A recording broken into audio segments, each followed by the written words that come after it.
But I love it. So you can deconstruct the old system and say, let's build a better one to get there quicker, faster, more sustainable, with higher impact, like that is going to change lives, because that's ultimately what you and everyone that serves at this agency, to our state, that is what they're here to do. I mean, that's the job, is impact.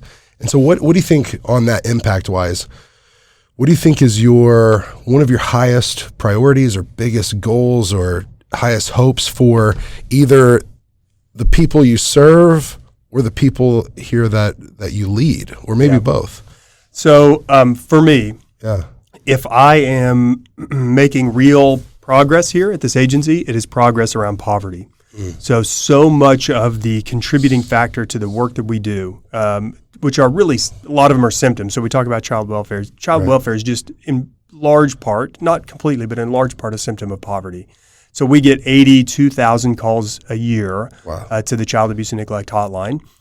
90% of those are neglect, and 70% of those are related to poverty. Wow. So it's greater than 60% in total of 82,000 calls are related to poverty. So we have an incredible luxury here, and lots of other states do as well, that we house the symptom to the problem, which are those 82,000 calls a year, in the same agency with the potential solution to the problem, which is our Adult and Family Services Division, because we run the social safety net through that program. So that's what people historically would have referred to as welfare programs. We run it in there. So it's poverty fighting, it's employment, it's job finding. It's truly, these are employment programs today.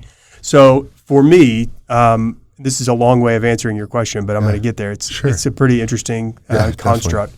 I'm starting to think about the social safety net as a game of chutes and ladders.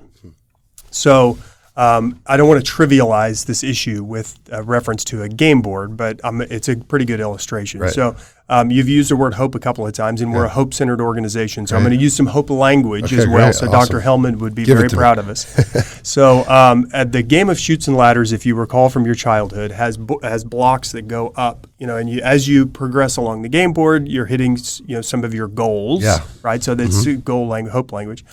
Then in some spaces you have ladders which take you from a lower level to a higher level, and those ladders in the context of poverty may be a new job or a greater designation that you've achieved in the education space or whatever, taking you from a lower level, a marriage, whatever. But then there are chutes that take you down all the way to the bottom of the game board in some cases, and that may be a material setback in your life. Think about maybe a catastrophic health emergency or a bankruptcy or a divorce or loss of a family member or whatever. These are major issues, and you fall down. Well, the social safety net that we operate really is a one-size-fits-all net that sits under the game board. So you can imagine that, and when somebody falls from space 43, whatever, and that safety net is there underneath to catch you. And so you fall to this certain level of despair to reach out to state government. So really, I think that the social safety net ought to be a smaller, more custom, more nimble safety net that follows us where we go. So as I progress up the game board, this safety net is underneath me and catches me there and puts me back as close as possible to where I fell from. And there's a few reasons why I think that's important. First, it's dignifying. I've worked my entire life to get to space 43, and one event can take me all the way down to almost dying. I mean, like to the bottom of the game board. Yeah. It's also financially wise. It's much less expensive for taxpayers, for me as a person, to be, to sort of catch me where I am and put me there, and then to fall all the way to the bottom and try to get me back all the way to the top. So that's the second. And then the third is this is how we make multi-generational impact. Wow. So that's when my kids start from the shoulders of somebody who's on space 43 versus somebody who's on space 3, they have a much different perspective on their life. So that's multi-generational impact to poverty. So that's how I'm thinking about the social safety net. Now you asked one thing, or sort of where I'm trying to make impact. I see the impact and the way to get there as sort of twofold. How we change that safety net to being a one-size-fits-all approach to a custom approach that follows you, twofold. The first is the actual resources we provide. So that is the training program, the education resource, the job, whatever. It's the SNAP benefits, food stamp benefits that we provide, whatever. That's the resources. But the other approach, which really I see as my opportunity, is changing the distribution model. It is not the safety net itself, but it's how it follows you. And so really the opportunity here is for us who are engaged in the safety net to meet people where they are and provide those services to them right when they fall off and putting you back on right there, right?